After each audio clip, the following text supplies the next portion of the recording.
Olá, pessoal! Estamos começando mais um episódio do Ponto de Pergunta, o podcast que toda semana traz assuntos novos para vocês. Hoje nós estamos recebendo o médico Marcelo Coutinho. Ele é chefe do serviço de genética de campus e ele vai falar para a gente sobre os novos testes que estão surgindo, os testes revolucionários para detectar algumas doenças. Ele também vai falar sobre a importância da genética em vários ramos da medicina.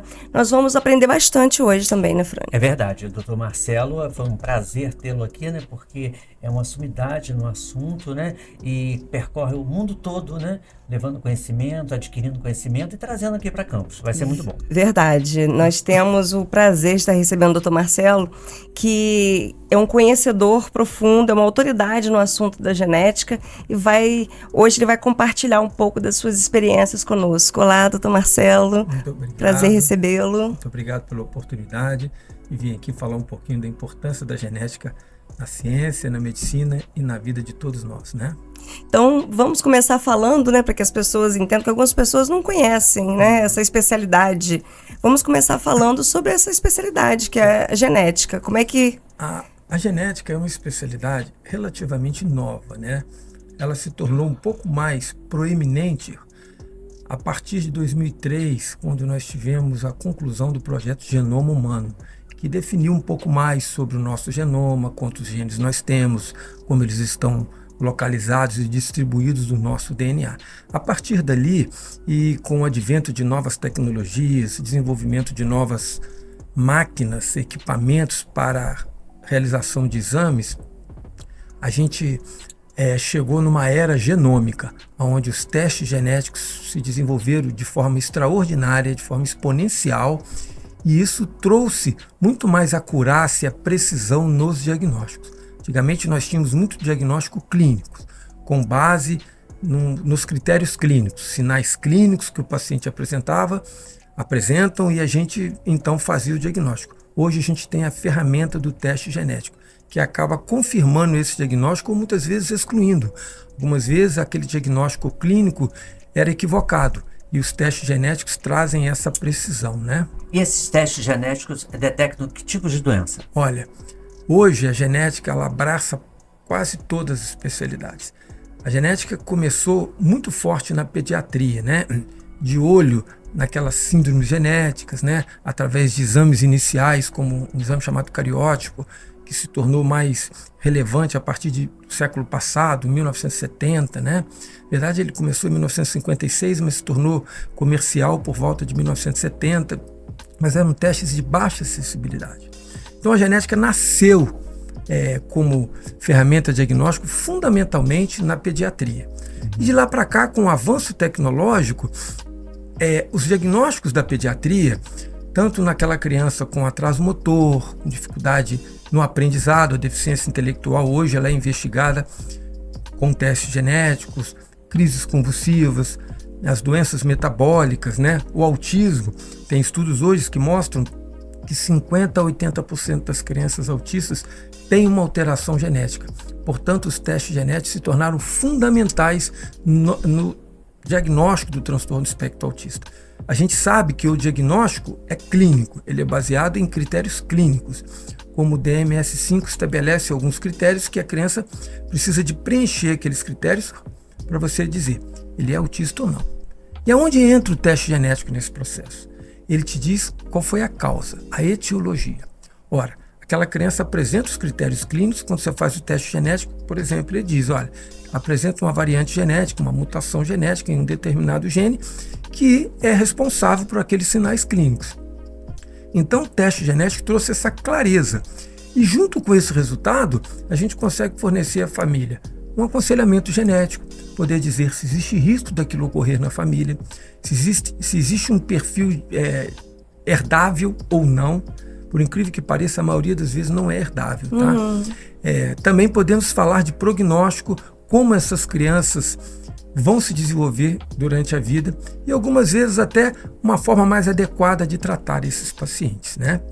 Doutor Marcelo, os estudos eles já apontam alguma alguma questão, se vocês já conseguem se aproximar mais de algum... O que pode estar causando a incidência? Porque hoje a incidência é muito alta, né? Olha, falar de incidência, a gente precisa de explicar por que aumentou muito, né? Eu vou falar disso, depois eu vou responder a sua pergunta. Hoje a gente ouve muito falar disso. Existem muito mais autistas do que antes. Mas é importante entender que o DMS-5 são os critérios diagnósticos estabelecidos pela Sociedade Americana de Psiquiatria. Nós já tivemos o DMS-4, o DMS-2, enfim, vários DMS que foram atualizados. Anteriormente, os critérios diagnósticos eram mais restritivos, eram mais rigorosos. Para você classificar uma criança como autista, ela precisava de ter muitos critérios, ou quase todos os critérios do DMS-4, por exemplo. Quando ela não preenchia aqueles critérios, ela não tinha o diagnóstico, o título de autismo. E com o decorrer dos anos, eles perceberam que algumas crianças que tinham critérios para o transtorno do espectro autista, normalmente tinham todos aqueles critérios, que eram as formas mais graves, acabavam tendo uma evolução melhor do que alguns pacientes que não eram classificados porque não tinham todos os critérios, que eram formas mais atenuadas.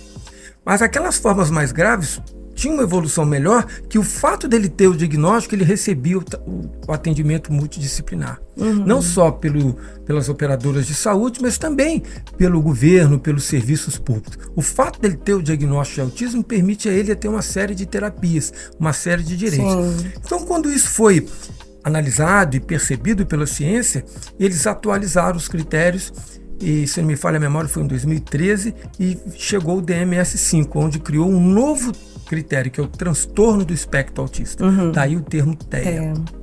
Esse é um critério mais abrangente que coloca dentro desse espectro aquelas crianças mais comprometidas e aquelas menos comprometidas que antes muitas vezes não eram classificadas como autistas. É por isso que muitas vezes a gente tem a ideia. Eu acho que existem também outros fatores, né? O fato do tema estar na mídia, as escolas estão mais atentas. Quando uma criança tem um desempenho, um déficit na fala, um déficit sensorial, as escolas hoje apontam, ela vai para o médico faz o diagnóstico. Já liga o sinal, né? Exatamente. E, enfim, os profissionais estão mais preparados para isso. Então eu acho que é uma série de critérios que hoje faz com que a gente tenha mais autistas. Não só a mudança nos critérios do DMS-5, mas também uma sociedade em alerta. O problema sempre existiu, né, doutor? Não tinha ferramenta para... A gente estava lembrando... Para trabalhar, né? Que acho que uns 12, 14 anos, mais ou menos, nós fizemos matéria com o senhor e já se falava na questão do autismo. Já se falava. Com toda a profundidade que se fala hoje. As coisas vão evoluindo, né? Só que há 12 anos atrás, as ferramentas de diagnósticos que nós tínhamos eram muito diferentes do que temos hoje. Hoje a gente tem capacidade de fazer diagnóstico com uma precisão extraordinária e com um custo muito menor. Os testes se tornaram muito mais baratos. Eu gosto sempre de dar um exemplo, que é um exemplo que eu brinco sempre que eu sou médico da genética da velha guarda, né? Eu conheci a genética muito cedo. Esse pessoal que chega mais jovem aí, né? Muitas vezes não conhece essa história. Quando eu ainda estava fora do Brasil, a gente, para fazer um sequenciamento do genoma, se gastava por volta de $500 milhão. Hoje você faz... Hoje eu conheço empresas que fazem por volta de $1.000. 500 mil para 1.000. Se fazia um sequenciamento do exoma, vamos colocar 12, 15 anos atrás, por R$12 mil, R$15 mil. Hoje você faz por 2.500. Então essa diferença de preço tornou o teste mais acessíveis. Os testes muito mais acessíveis. Existem outros exames que antes eram muito mais caros e você faz hoje por valores muito baratos. Então isso tudo ajudou muito no acesso à genética. Doutor, e sobre essa questão que a gente estava falando dos estudos, constatou-se assim que, ou está em andamento, né, que é a questão da hereditariedade ou algum tipo de... O que pode estar sendo preponderante? Olha, esse aí eu costumo dizer que é uma zona cinzenta da ciência. A ciência, ela não dá saltos, ela caminha, dá passos pequenos, passos a passo. Quem faz ciência, médico que lida com ciência, não acha nada. Quem acha é outro profissional. O médico segue protocolos, segue publicações, porque assim a gente erra menos, né? Então, a gente não sabe tudo sobre isso. A gente, por exemplo, sabe que pacientes que têm algumas variantes genéticas em alguns genes, aqueles genes determinam o transtorno do espectro autista. Existem casos que não tem nenhuma variante e o paciente tem critério clínico para o transtorno do espectro autista, por exemplo. No entanto, todos os anos, o número de genes vem aumentando com associação ao transtorno do espectro autista e outras patologias. Há 20 anos atrás, a gente tinha um N de genes associado a essas doenças muito pequeno, mas à luz do conhecimento científico vem elucidando isso. Então é muito possível de que nos próximos anos a maioria absoluta dos pacientes autistas estarão associados a essas causas a origem genética, né? Porque a ciência não sabe tudo ainda. Se a gente falar que o Projeto Genoma Humano tem por volta de 20 e poucos anos, historicamente isso é muito pouco pelo ponto de vista de ciência, né? Outro dado importante é, além das causas genéticas, existem causas ambientais? Existem muitas discussões sobre isso, mas isso ainda não está muito claro se essas causas ambientais de fato interferem. E como médico, como alguém que respeita a ciência, eu não gosto muito de eu acho isso, não tem esse direito, né? Claro, mas só para elucidar o quanto isso é complicado, o ano passado foi publicado um artigo numa grande revista sobre a esquizofrenia, que é uma psicopatia associada aos psiquiatras, que é muito grave, né? Causa uma deterioração importante da cognição, do desempenho social e tudo mais, mostrando que existem mutações que ocorrem no período embrionário. Olha só, a criança, o embrião é fecundado através do óvulo e do espermatozoide. Ali, na verdade, se condensa, se forma o material genético daquele indivíduo. E aí, aquele embrião se desenvolve durante 9 meses, 40 semanas, por volta disso, e nasce. Mas o conteúdo genético foi formado lá atrás. No entanto, foi publicado variantes genéticas em genes que são alterados durante o período embrionário, depois da formação do DNA daquele paciente, daquele indivíduo. Nossa. Olha só, que coisa inovadora. E essa alteração está associada à esquizofrenia. Então, e essa alteração seria proveniente de quê? Por exemplo, de alguma alteração no genoma que ocorre durante o período embrionário, durante a vida gestacional, aquele gene aparece um defeito nele. Por que aquele defeito ocorre ali durante aquele período por volta de 20 a 30 semanas de gestação? Nós não sabemos. Então tem muita ainda é objeto de estudo, né? O que se sabe é que aquele paciente, quando foi fecundado, ele não tinha aquela mutação. Mas durante a gestação ela ocorreu. Agora, por quê? Como? Como eu te falei, a ciência ela não dá saltos, ela caminha lentamente. Então eu creio que a genética vai elucidar muitas alterações, muito sobre essas novas doenças. A gente vê muito isso na oncologia, né? A oncologia hoje, a genética esclarece muita coisa na oncologia. Sim. Nós vamos falar sobre isso também. Mas eu vou te perguntar uma outra coisa agora. Sobre o serviço de genética de campo. O senhor é chefe do serviço de genética, que já existe há aproximadamente 20 anos. Gente, é um serviço gratuito que funciona no Centro de Referência e Tratamento de Campos, no CRTCA 2. E é gratuito, o doutor Marcelo atende no consultório dele também, mas lá é gratuito. E é de grande importância, né, doutor Marcelo? Fala um pouquinho pra gente sobre esse serviço. Como funciona, né? Como funciona, quantas pessoas são cadastradas hoje? Exato. O serviço de campo funciona no CRTCA. A nossa chefe lá, eu sou responsável pelo serviço, o chefe do serviço genético, e o CRTCA tem uma gestora, né?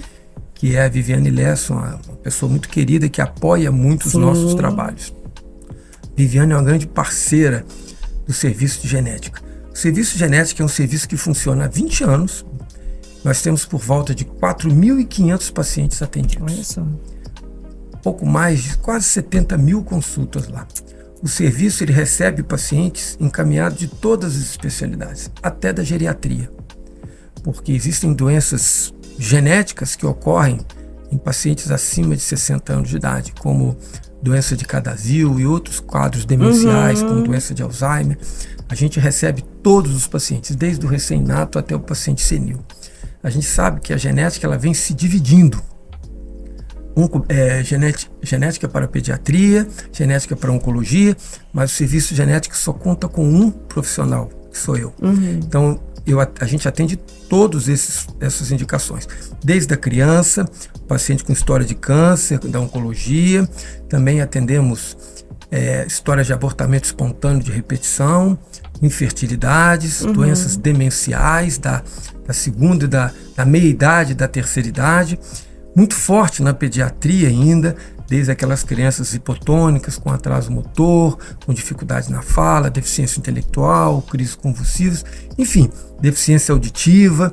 O serviço genética recebe pacientes de praticamente todas as especialidades. Mas aí, quando é diagnosticado, vocês já têm o resultado, como é que é o encaminhamento? Faz o quê? Fica por ali? Como é que é? Eu acho que, como estamos falando hoje, eu vou dar um exemplo de que vivi lá hoje. Né? Hoje eu já recebi um paciente que trouxe um resultado de um exame para nós. Eu analisei e expliquei a ela que o filho dela tinha uma variante genética, era portador de uma alteração genética que causa deficiência intelectual e que atraso na fala, e que esse paciente precisava de algumas terapias para que a gente possa fazer com que ele tenha uma evolução um pouco melhor. Quando você tem um resultado, você tem banco de dados que você pode olhar aquela mutação, como aqueles pacientes evoluem. Eu utilizo vários desses bancos de dados, desde o catálogo do OMINHA, muitos outros.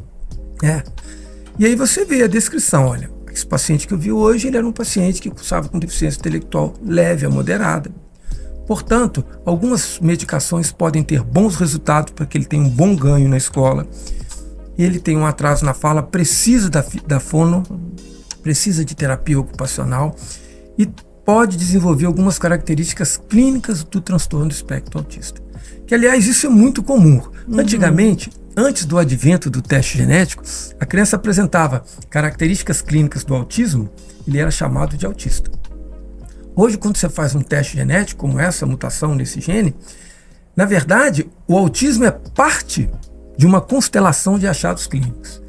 A causa é uma mutação num gene. No entanto, ele pode ter atraso na fala, pode ter irritabilidade, déficit sensorial, verbal, um monte de coisas, inclusive características do transtorno do espectro autista, risco de crises convulsivas e um monte de coisas. Então, quando você pega um resultado desse, você sabe para qual profissional encaminhar. Ele precisa de um neurologista, ele precisa de uma fono, e aí isso faz com que a gente tenha uma precisão maior e mais eficácia no tratamento do paciente. E uma orientação para a família. O risco que pode ocorrer ou não de novos filhos com essa condição genética.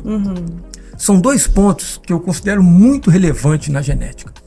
Quando você tem um paciente com deficiência de aprendizado na escola, eu sempre falo para o nosso time que acenda a luz amarela. A gente vive um tempo onde o desempenho cognitivo ele é crucial na independência. Eu falo sempre, né? Eu já não sou mais criança, mas quando eu era muito jovem, eu decidi estudar. E hoje tenho uma profissão. No entanto, tive amigos que decidiram não estudar 40, 50 anos atrás. E conseguiram se colocar na vida. Hoje isso não ocorre mais. Crianças que não têm um bom desempenho escolar terão muita dificuldade no sucesso. Eu oriento muitos pais quanto a isso. Até quando vocês estarão vivos? Questão da autonomia, né? Dar independência a essa criança é um dos maiores objetivos do nosso serviço, para que ela possa seguir a vida dela. Sim. Eu sempre falo para a minha equipe, a gente precisa de se pôr no lugar do pai e da mãe. Um pai e uma mãe que tem um filho especial, gente, eu não tenho adjetivos para expressar a carga desse pai e dessa mãe. E a gente está ali para ajudar, para gerar para essa criança uma independência, que ela possa tocar a vida dela, porque é tudo que os pais querem possíveis. Né? Então o teste genético ele clareia muito esse horizonte. É muito importante para a gente definir prognóstico e conduta. Lá no serviço também, o senhor trata de algumas doenças raras, né? Algumas até que a gente... eu estava lendo algumas matérias. Tem umas que a gente nunca nem ouviu falar, né? Nem ouviu falar. Mas ainda aqui, lá no serviço, o senhor ainda recebe muitos casos? Doenças raras? Muito. Só para a gente falar um pouquinho de doenças raras. Como é que a gente classifica uma doença rara, né? A classificação, ela depende muito de epidemiologia. Ela está associada à legislação da região e da população, né? O Brasil, por exemplo, considera 65 pessoas afetadas para cada 100 mil pacientes, para 100 mil indivíduos. por volta de 1,3 pacientes afetados para cada 2.000 indivíduos sadios. É considerado doença rara. 80% delas são genéticas. São marcadas por serem doenças crônicas, de difícil tratamento e de difícil diagnóstico. O diagnóstico tem se tornado um pouco mais fácil com o advento da genética. Nesse momento, o Serviço Genético de Campos ele sai na frente da maioria dos serviços do Brasil. Eu digo isso porque nós somos capazes de fazer testes genéticos. Temos para isso, eu quero fazer justo aqui o apoio da Prefeitura. A gente faz testes genéticos no Serviço de Campos que a maioria dos serviços do país não faz. E isso permite a gente encurtar a jornada do diagnóstico e melhorar o tratamento desse paciente. Eu já recebi paciente lá com 20 anos sem diagnóstico. Muitos, não é um nem dois, não, muitos. E às vezes muitos pais, né, de crianças diagnosticadas começam depois de adultos a perceber. E tem o número é grande de doenças raras, de pessoas com doenças raras em Campos? Olha, existem por volta de 6 a 8 mil doenças raras catalogadas. Campos tem muita. Por volta de 5%, né, do mundo, né, dizem que tem uma estatística que fala que é por volta de 5%. Em Campos, se o senhor entender que nós temos pouco mais de 4.500 pacientes atendidos, não é pouco, né? Não é pouco. E o mais complicado é que esse paciente é um paciente multidisciplinar. Ele não é um paciente de um único especialista. Ele depende, olha o impacto disso na saúde pública. Ele depende do geneticista, ele depende do neurologista, de uma fono, de uma psicóloga, de uma série de profissionais que vão gerar um resultado melhor para esse paciente. O Serviço de Campos, nesse ponto, ele é diferenciado. A gente faz testes genéticos que a maioria dos serviços não são capazes de fazer. E o doutor Marcelo já foi até premiado, né? Nós recebemos, o serviço genético foi premiado fora do Brasil. Nós recebemos uma vez uma premiação em Berlim, justamente por um estudo clínico que eu fiz com base no nosso serviço. Nós fizemos um estudo, criamos no Brasil, foi um investimento de uma indústria farmacêutica, uma multinacional, que patrocinou um estudo que nós triamos 76 mil pacientes no Brasil. Foi o maior estudo dessa doença rara no mundo, feito, sediado pelo Serviço Genético. E o senhor estava falando, eu acho que a gente se perdeu um pouco. Existe em torno de quantos pacientes de doenças raras em Campos? Mais ou menos assim, né? Olha, claro. Eu não tenho esse número de cabeça, mas eu posso lhe dizer que a gente não tem menos de 800 pacientes com diagnóstico. Não tem menos. Doenças raras? Não tem. Isso é só a gente fazer uma conta. 80% dos pacientes com doenças raras têm causa genética. Se eu tenho 4.500 pacientes no serviço de genética, só a gente calcular. Uma proporção. A proporção que eu estou fazendo é mais ou menos essa. Não é um número preciso, mas isso o nosso serviço ele é todo informatizado, a gente levanta esses dados a hora que a gente quer. A última vez que eu chequei, nós tínhamos 67 mil consultas feitas. Todos os exames documentados desde quando o serviço começou. Tem um arquivo gigantesco, tudo online, todo o serviço muito bem organizado. Essa é uma outra característica incomum. É o serviço digitalizado, o serviço todo online. Inclusive, nós temos um prontuário eletrônico, somos os poucos serviços da Prefeitura de Campos que utilizam um prontuário eletrônico. E de vez em quando, alguns setores da Prefeitura estranham chegar uma receita, um relatório médico. Isso aqui não é a folha da Prefeitura. Aí a gente fala, não, esse serviço é da Prefeitura, é o único prontuário eletrônico. Não conhece porque é o único, né? E como que ajuda nesse cruzamento de informações, né? Porque como a questão da genética, pode ter há 20, como o serviço tem 20 anos, há 20 anos pode ter ido alguém da família, hoje vai outro Isso da recebo família. Constantemente. Esses dias atrás eu tive um caso até muito engraçado, que eu atendi uma criança com 4 anos de idade. Eu penso que foi feito um diagnóstico um pouco apressado, com suspeito de transtorno do espectro autista, e eu disse para a mãe, eu acho que essa menina tem um discreto atraso na fala, se for bem estimulada, ela vai evoluir com melhora, porque, gente, nem tudo é autismo. Eu preciso deixar isso muito claro. É isso que eu ia perguntar agora. Isso virou um modelo de negócio, tá? Eu sou muito arredio quanto ao diagnóstico precipitado. Eu, inclusive, falei sobre isso há um tempo atrás. Pode ser outras patologias, né, doutor? Muitas outras. E muitas vezes um atraso transitório. Assim, a gente tem a ciência determinou que existe um período para aquelas crianças falarem.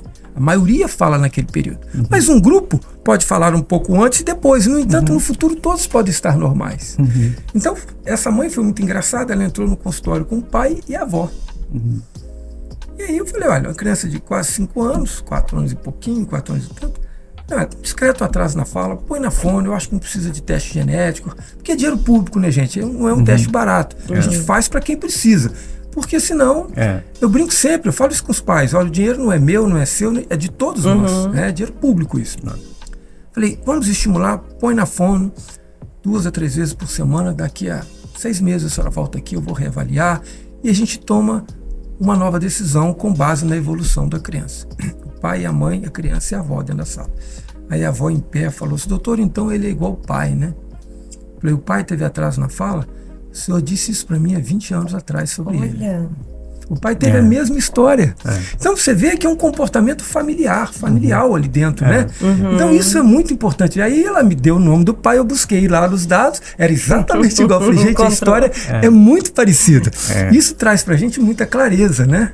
Então eu acho que o sistema digitalizado traz muita eficácia para nós. Sim. E hoje com a inteligência artificial, então isso já...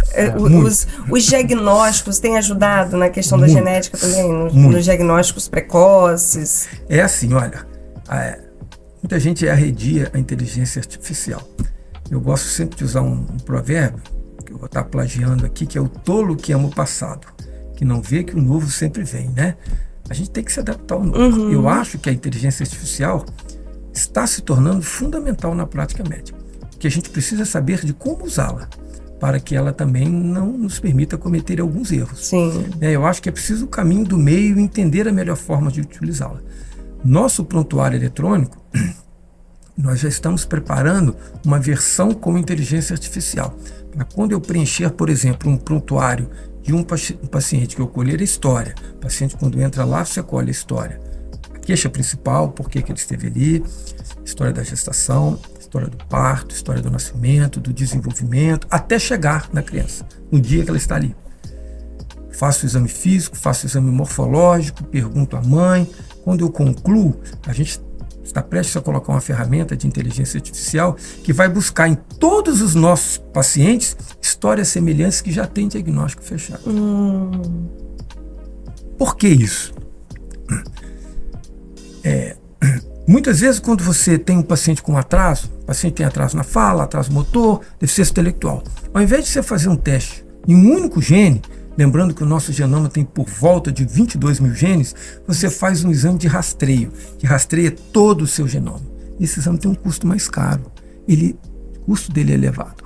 E aí quando você faz o diagnóstico em uma mutação em um único gene desse, ora, o diagnóstico está fechado. Se eu achar um outro paciente com uma história clínica semelhante àquela, talvez eu possa testar só aquele gene, que vai ter uma redução de custo exponencial no serviço público. Então a gente também tem a ideia de colocar isso. Esse é um projeto que eu tenho lá, que é uma parceria que eu tenho com algumas empresas privadas, como a Gentest, que é uma grande parceira do nosso serviço. Aliás, é uma empresa que eu trabalho com eles, eu sou um conselheiro, um advisor deles, e nos ajudam muito com muitas parcerias lá dentro. Naquela hora, antes de tocar num outro assunto, eu queria te perguntar, quando o Frane perguntou das doenças raras, tem alguma que tenha maior incidência aqui, lá do serviço? Olha, na pediatria, eu acho que não existe uma assim, muito mais prevalente. Mas Campos tem algumas patologias genéticas que eu confesso que me assustam um pouco. Que é uma doença chamada doença de Cadazil. É uma doença... Ela é uma doença muito ingrata, porque é uma doença demencial. Ela causa microinfartos em vasos cerebrais. Entretanto, os sintomas, os efeitos começam a aparecer depois da 4ª década de vida. E é uma doença com um padrão de herança dominante. Então, o que acontece? Quando o paciente apresenta os sinais, com 45, 50 anos, eu vou e faço teste genético. O senhor é portador de Cadazil. Essa doença vai evoluir com um quadro demencial, com déficit de marcha, com uma série de complicações, cefaleia, crise convulsiva. É ruim, porque não tem um tratamento eficiente. Mas, como o diagnóstico foi tardio, esse paciente já tem filhos e netos. E quando ele teve filhos, ele teve 50% de chance de transmitir para os filhos. Aí quando você faz um diagnóstico numa família, você encontra um monte. Eu já peguei famílias em Campos com 23 pessoas afetadas, 23 indivíduos afetados. Em Campos tem umas 3 famílias com essa patologia que me assusta muito. Ela é muito prevalente aqui em Campos, muito prevalente. Essa é uma patologia que me incomoda um pouco aqui em Campos. Uma outra patologia que também é uma doença que eu tenho visto aqui com alguma frequência, é uma doença chamada doença do X frágil, que causa também deficiência intelectual, transtorno do espectro autista. Campos tem bastante pacientes com Mas é pacientes. Em criança ou a qualquer idade? Qualquer idade, mas o diagnóstico da X frágil normalmente você faz na infância. É uma macrosomia, é uma criança grande, perímetro cefálico grande, orelhas grandes, inhabanas, ela tem dismorfias, né? No entanto, cursa com deficiência intelectual e cursa com características autistas. E ela tem um padrão de transmissibilidade, que a gente chama de padrão de herança ligado ao X. Ela afeta fundamentalmente os homens. Então as mães quase sempre são assintomáticas. Isso faz com que isso passe desapercebido numa gestação. A mãe não tem nada, quando nasce um menino, vem afetado. Se nasce uma menina, dificilmente ela é afetada. A maioria das mulheres, ou elas são não são afetadas, ou são levemente afetadas, ou tem, por exemplo, menopausa precoce, que você vai detectar no final da 3ª década de vida. Mas a deficiência intelectual dos meninos, você pega no início da vida. E o teste genético também pode identificar se a pessoa vai ter ou não menopausa precoce, Olha só. ou algum outro tipo de... Sim. Quando eu faço, por exemplo, o diagnóstico de doença do X frágil em um menino, eu testo a família inteira. E já chamo as mães e falo, olha, a senhora não tem deficiência intelectual. Mas, se a senhora tiver um filho do sexo masculino, a senhora tem uma chance muito grande de ter outro filho com a síndrome do X frágil. Se for menina, ela pode ter menopausa precoce, pode ter até uma deficiência leve, mas não é comum. E na sua família, suas irmãs devem fazer o teste, porque normalmente quando você faz o diagnóstico, ela já fala, minha irmã teve menopausa precoce aos 30 anos. Você já vai encontrando aquilo ali. E essas mães, muitas vezes, evitam gestações porque uma criança com deficiência intelectual, como a síndrome de X frágil, tem um impacto social muito grande. Então, daí a importância do aconselhamento genético. É fundamental o teste genético para a gente orientar a família de forma correta. E tem como reverter as consequências? Não, né? Tem como amenizar, pelo menos? Tem. Vamos lá. Existem muitas novas terapias chegando. A síndrome do X frágil, há uns anos atrás, teve uma terapia que chegou na fase 3, mas foi declinada, né? Mas existem novas terapias sendo testadas para a síndrome do X frágil e para muitas outras, inclusive para alguns genes associados ao transtorno do espectro autista, já existem algumas terapias em testes, né? Então, eu acho que essas terapias que a gente chama, cujo foco é o gene, isto é, se você faz um teste genético, você tem uma mutação em um determinado gene, você tem uma terapia específica para aquilo ali. A gente chama isso de farmacogenômica. É o fármaco com base no teste genético. Esses testes serão muito mais eficientes. Hoje, uma criança com transtorno da síndrome do X frágil, você não tem uma terapia farmacogenômica. Mas você sabe que alguns medicamentos vão torná-los mais calmos, podem melhorar a capacidade de cognição deles na escola. Curar? Não vai curar. A criança nasceu com aquela mutação, vai viver com ela e vai morrer com ela.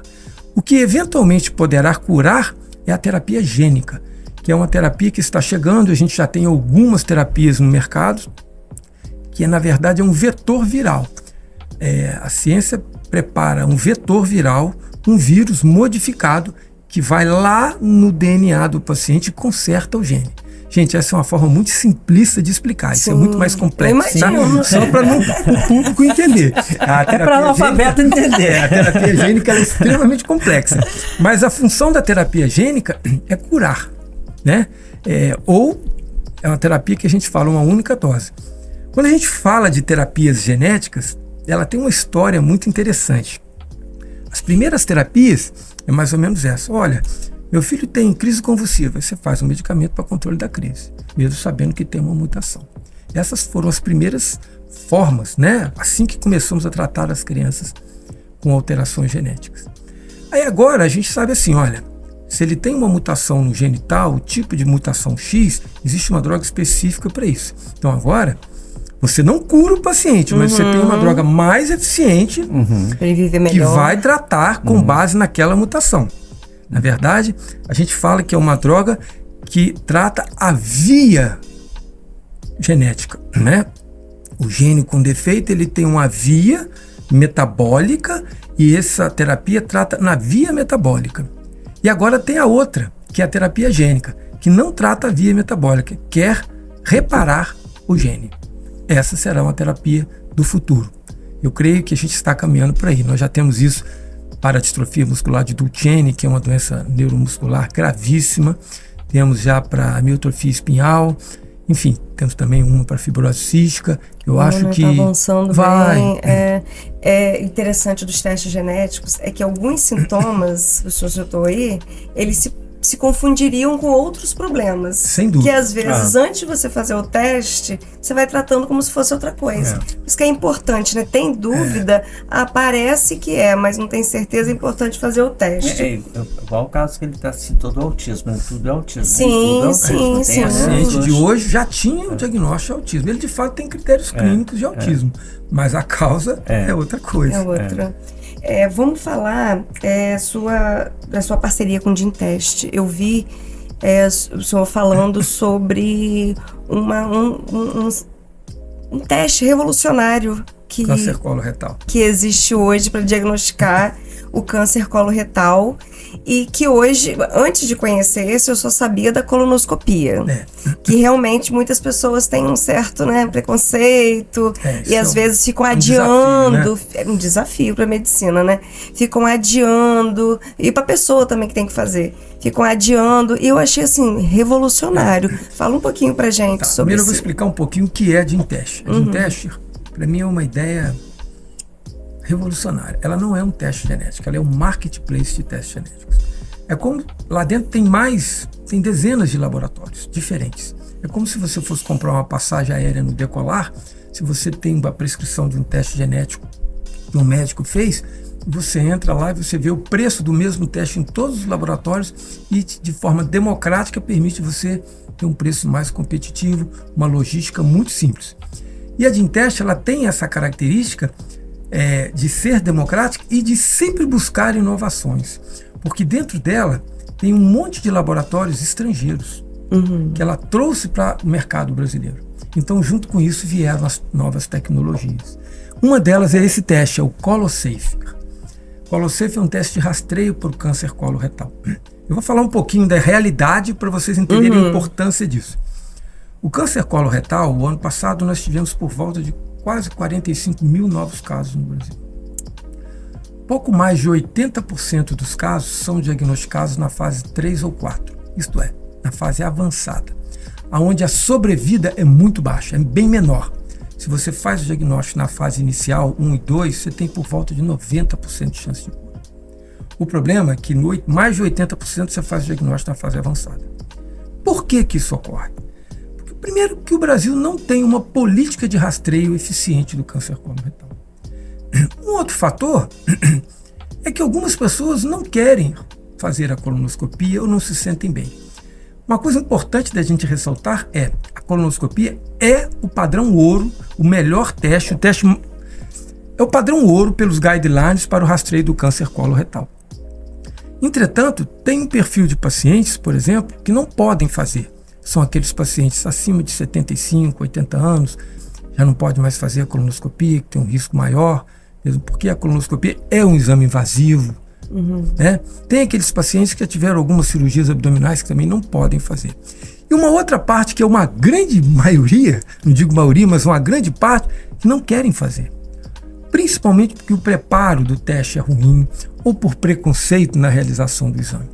No entanto, gente, o rastreio salva vidas. A gente sabe que o ideal é o paciente fazer a colonoscopia. Ora, mas se você não quer fazer, ficar sem o rastreio é muito pior para você. E o ColoSafe tem uma sensibilidade, uma especificidade muito próxima da colonoscopia, que vai trazer um resultado ideal. Vamos partir da premissa que você tem que fazer uma colonoscopia, por exemplo, a cada 3 anos. O paciente partir dos 45 anos até 65 anos, ou 70 anos, ele deveria fazer, vamos botar, 15, 20 colonoscopias, né? Senhora. A cada 3 anos, né? Vamos botar aí, né? A cada 3 anos. A cada 3 anos, por volta disso, eu nem fiz a conta com precisão, não. Quando o paciente faz um teste, faz o colosafe e ele vem alterado, aí sim, ele vai para a colonoscopia. Então, muitas vezes, ele não precisa de fazer todas essas colonoscopias. Ele só vai fazer se der alterado. Por que faz a colonoscopia? Porque a colonoscopia, se o teste, o colosafe, apontou a possibilidade do tumor, na colonoscopia você pode tirar o tumor. Ou, se for muito grande, localiza o tumor e manda para um oncologista que vai fazer uma cirurgia talvez um pouco maior, né? Mas a ideia do colosafe é o rastreio, né? O teste tem uma sensibilidade de 86% e uma especificidade de quase 98%. O que eu considero mais importante é a especificidade, porque a especificidade, ela na verdade fala assim, a possibilidade de você não ter um falso negativo. Isto é, se o seu exame foi negativo, ele é negativo mesmo. Uhum. A chance de você ter um câncer ali e o colosafe deu como negativo é muito pequena. Uhum. Então, ele é um teste para rastreio muito fácil, porque o paciente faz a coleta de fezes em casa, sem a necessidade de preparo, de dieta, de nada, e recebe o kit em casa, coleta numa seringuinha, coloca num tubinho que tem um líquidozinho, põe dentro da caixa, coloca no correio, é porte pago direto para o laboratório, para a Gentest, ou a Gentest manda buscar na casa dele o kit e o resultado chega no e-mail do médico dele e dele, depende de como ele cadastrar no sistema. E o colosafe, ele traz essa facilidade no rastreio, é muito mais confortável para o paciente. Então, eu costumo dizer que o colosafe pode mudar a história natural do tumor, porque ele tem uma sensibilidade, uma especificidade muito alta na fase inicial do teste, do câncer. Ele pega, inclusive, algumas lesões pré-malignas, antes de virar câncer, que são os adenomas, né, os adenomas avançados.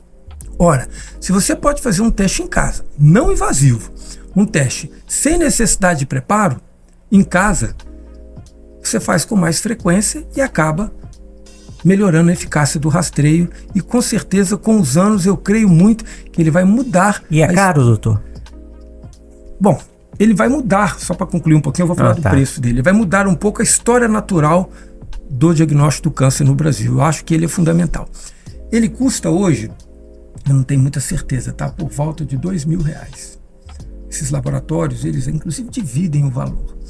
Uma colonoscopia em São Paulo custa por volta disso, né? Aqui custa um pouquinho mais barato. Mas eu costumo dizer o seguinte, olha... Tem pela rede pública também? Faz a colonoscopia, né? Eu acho que esse colosafe deveria chegar na rede pública, porque ele é fantástico. Ele é recente também, não é? Recente, esse teste chegou no Brasil em setembro de 2025. Foi nossa empresa que está... Não tem nenhum ano. Então, normalmente quando chega, ele chega... A tendência é ir para a rede pública um dia, né? Eu sempre fiz a minha colonoscopia, agora vou fazer o colosafe. É muito mais cômodo, gente. É muito mais simples. Mas qual seria, assim, a diferença de um teste, por exemplo, um exame de fezes? Tá, eu vou te explicar como é feito o diagnóstico, O tumor, quando ele está dentro do intestino, na luz do intestino, ele libera células que se misturam nas fezes, células tumorais. Dentro dessa célula, dentro de cada célula humana tem DNA. Dentro dessa célula tem um gene chamado SDC2 que está alterado, está metilado. Então imagina que a célula do tumor se mistura nas fezes e dentro dessa célula o gene SDC2 está metilado. O que o colosafe faz é detectar a metilação no gene SDC2. Se ele encontrar metilação no gene SDC2, o tumor está ali. Entendi. É só uma questão de saber onde é que ele está. O tumor está ali. Entendi. Então, ele é de uma precisão extraordinária. Esse teste já está sendo vendido na Europa, nos Estados Unidos, de forma disseminada. Quando eu vi nas suas redes sociais, eu fiquei impressionada. A gente está até colocando o seu @ também, quem quiser acompanhar, ver direitinho como funciona. E esse teste é tem no Brasil? Não, né? Não, no Brasil nós não temos ainda. Esse teste que está sendo vendido, ele foi desenvolvido na China. Tem até uma história muito, muito bacana. O primeiro dos testes a ser desenvolvido é um chamado Cologuard, que foi lançado nos Estados Unidos. O pesquisador, um dos principais pesquisadores responsável pelo desenvolvimento do Colo-Guard nos Estados Unidos era um chinês. Inclusive, conheci, veio ao Brasil, uma grande pessoa, ficamos inclusive amigos. Ele voltou para a China, né, ele estava na Mayo Clinic, que é um centro de referência nos Estados Unidos, voltou para a China e resolveu desenvolver o mesmo teste lá, inclusive com um pouco de sensibilidade um pouco melhor do que o primeiro, que é a natureza, né? A ciência, ela, como eu te falei, ela evolui. Então a ideia nasceu nos Estados Unidos e ele foi produzido na China e chegamos com ele no Brasil, porque o custo para trazer para o Brasil é muito melhor quando vem de lá, né? Eu só lembrar também essa questão do exame, né, que o senhor estava falando dos números do câncer coloretal no ano passado, foi o mesmo, né, que acabou cometendo a Preta Gil. Acho que ele ganhou muita popularidade, repercussão por conta do caso dela. Exato. E ela falava, né, a questão de não ter feito a colonoscopia e ter negligenciado por um tempo os sintomas que ela estava sentindo. Foi deixando passar. Eu fiz uma apresentação sobre o Colosafe em São Paulo, alguns meses atrás, e um colega, um dos homens, um dos caras mais competentes do Brasil, disse assim para mim: Marcelo, gostamos do teste, mas colonoscopia é padrão ouro. Eu falei, doutor, eu tenho certeza disso. Inclusive, eu faço questão de ratificar isso nas minhas falas. Mas eu queria perguntar para o senhor, quantos pacientes o senhor indicou a colonoscopia e eles não quiseram fazer? Ele olhou para mim e falou, muitos. Entre ficar sem fazer, é melhor fazer o Colosafe. Sim. Que muita gente não quer fazer. Sim. E é importante que o senhor falou, dando negativo, não precisa você, né? Evoluir para isso. Agora, se alterou, você pode ir que vai estar lá. E por ser fácil, você pode fazer com mais frequência. Exatamente. E salva vidas, gente. Um tumor diagnosticado na fase 1 e 2, que é o ponto forte do teste do Colosafe, você tem 90% de chance de cura. É extraordinário isso, pelo ponto de vista de epidemiologia, né? Hoje, uma pessoa que queira fazer o teste, o que precisa fazer? Olha, o melhor caminho para ele, primeiro ele pode consultar o médico dele, o médico dele pode sugerir, pode orientá-lo a fazer, ou ele pode entrar em contato com a Gentest, é www.gentest.com.br, e escrever lá Colosafe que vai vir o teste. Ele compra o teste vai para casa dele, e aí ele faz a coleta, manda pelo correio, o resultado chega. Mas a minha sugestão é que ele sempre procure um médico, para o médico orientar profissional, melhor. E eu estou à disposição, se quiser me falar comigo, pode entrar em contato comigo. Se o senhor estiver no Brasil, né, doutor? Porque o senhor só vive. É outro assunto. Meu Deus, se o senhor estiver no Brasil. O ano só está começando. Eu viajo bastante. Onde o senhor já esteve esse ano? Fora do Brasil? Não, eu vou nem te falar esse ano, eu prefiro falar do meado do ano passado para cá. Eu viajei bastante, gente. Eu fui à China, eu não gosto nem de falar porque é meio complicado isso, viu? Mas acho que a China eu fui a Beijing, fui a Wuhan, passei por Amsterdã, Dubai, Japão, Tóquio, Osaka. Áustria, né? Áustria. Foi agora mais recente, quando eu te liguei. Agora, mas fui também, tem que lembrar, fui no ASCO, o Congresso de Oncologia em Chicago, foi muito importante. E no Japão eu fui para um evento extraordinário, para o lançamento de um teste que eu pretendo trazer para o Brasil. A Gentest pretende trazer um teste para o rastreio do câncer de mama extraordinário, muito simples de ser feito. Como eu tenho um termo de confidencialidade assinado, eu não posso falar dele, mas em breve a gente fala mais pra frente. Ele vai mudar a vida das mulheres. Vai mudar a vida das mulheres. E é isso que eu faço. Eu viajo porque trabalho para algumas empresas para buscar novas terapias, né?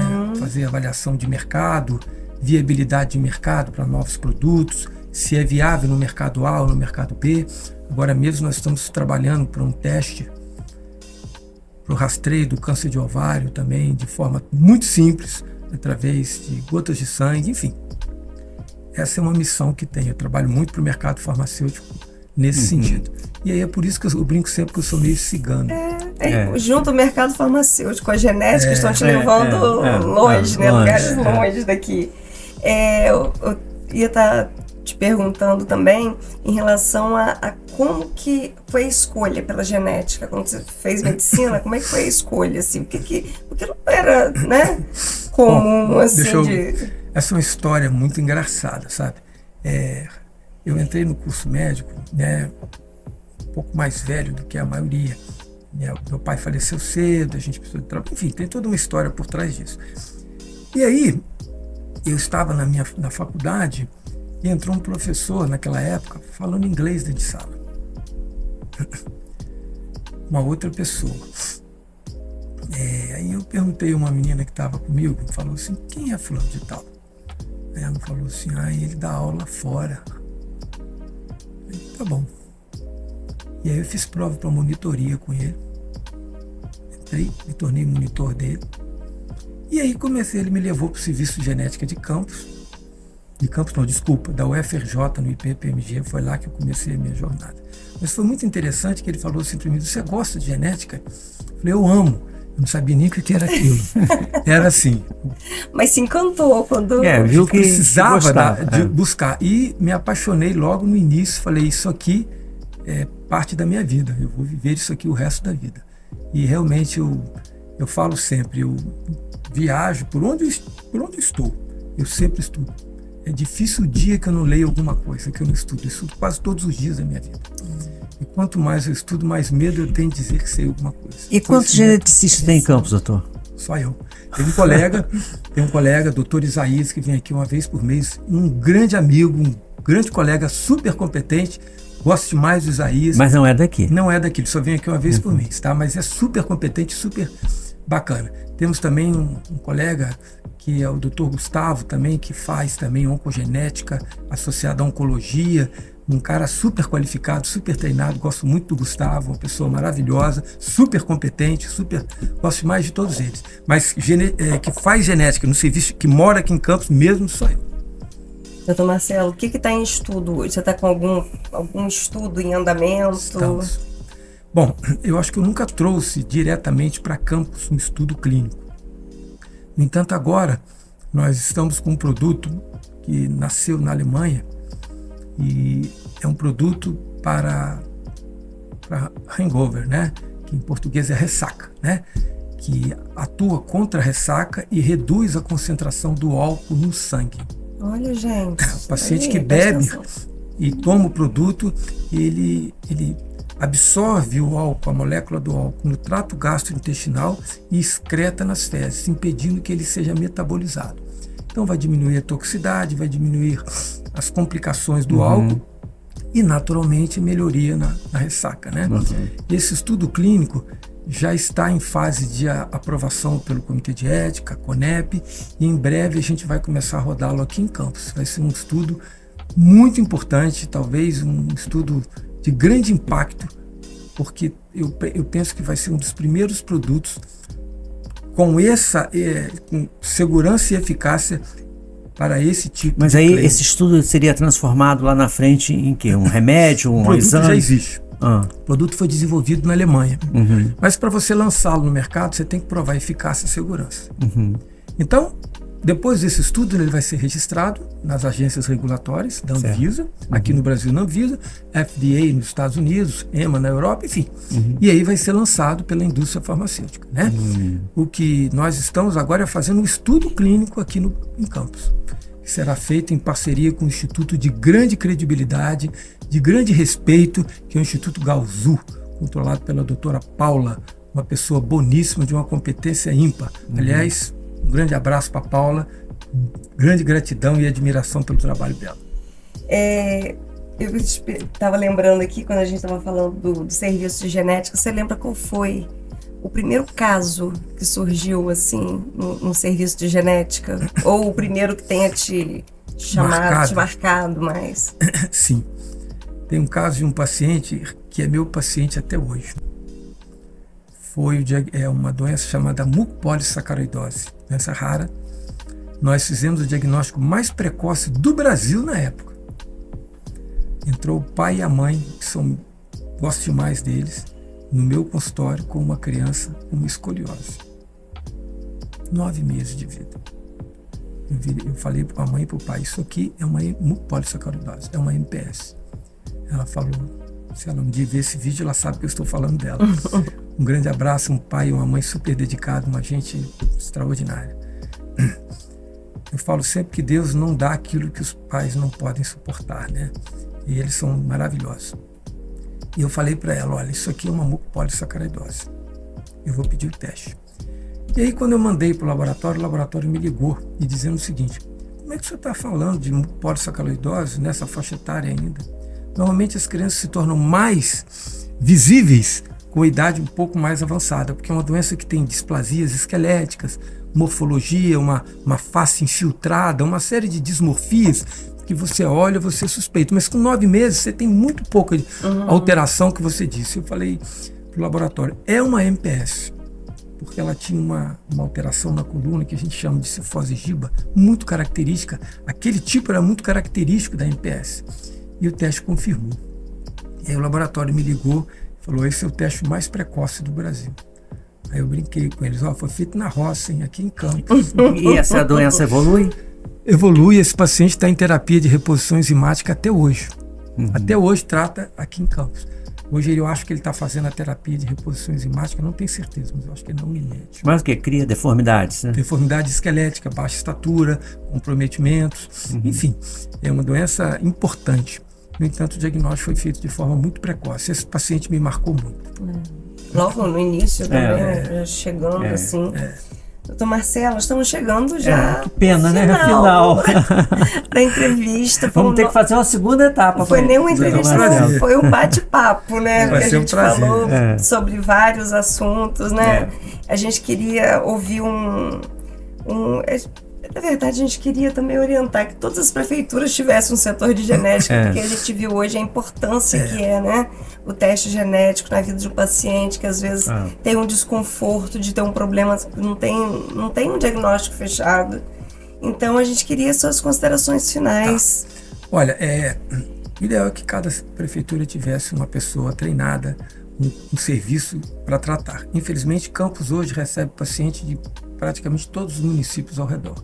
Isso sobrecarrega os nossos munícipes. E essa não é uma política ideal, mas é o que temos. Temos que lidar com isso.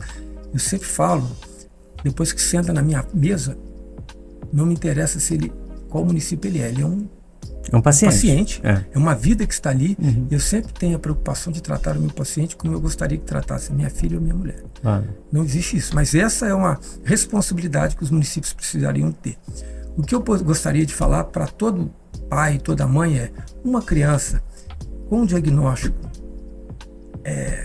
não fechado, com atraso motor, atraso na fala, dificuldade escolar, algo que até hoje não tem diagnóstico, que passa desapercebido, pense na hipótese de um diagnóstico genético. Isso é muito possível. Só para a gente esclarecer, 80% das doenças raras são genéticas e essas doenças genéticas são marcadas por doenças crônicas, diagnósticos tardios e de difícil tratamento, exatamente por isso. Então, pacientes com diagnósticos inconclusivos, pense na genética. É isso aí, Fábio. Nossa, uma aula, né, Liliane? Foi uma verdadeira aula. A gente só tem a agradecer. Queremos muito agradecer a sua participação e dizer que foi muito importante pra gente também como pessoa, né? Como saber profissionais de comunicação, né? Ter essa informação, poder passar à frente. O episódio completo vocês podem acompanhar no YouTube, na TV Goitacá. E também nos acompanhar nas redes sociais, onde vão ter os cortes, né? Com alguns trechos da entrevista do Dr. Marcelo Coutinho. E no YouTube a entrevista completa, Isso. né? Vocês não podem perder. Eu gostaria de agradecer muito a vocês, né? Pela oportunidade de vir aqui falar da genética, falar do que fazemos aqui em Campos, dizer que temos parceiros que eu sou muito grato. Um deles é a Gentest e um outro parceiro importante é a Prefeitura de Campos, que apoiou o nosso serviço há 20 anos atrás. E eu sou muito grato a isso, apesar de todas as dificuldades que temos, mas somos o único serviço de genética que faz alguns testes genéticos no estado e talvez no Brasil. E pioneiro também, né? Um serviço pioneiro, né? Pioneiro, eu acho que é 20 anos pioneiro e contínua, porque continua, né? Então é muito Nós interessante. somos os únicos laboratórios que fazemos como rotina testes complexos como exoma, CGH. Portanto, eu sou muito grato. A prefeitura ela foi muito dedicada para isso, a Gentest, toda a nossa equipe que trabalha conosco, a enfermeira Érica, a Viviane Lessa. Muito obrigado a vocês por essa oportunidade. Obrigada. Nós que agradecemos. Marcelo, nós que agradecemos e muito. Pessoal, nos acompanhem lá, o episódio completo no YouTube, TV Goitacá. Até o próximo episódio. Até mais, gente.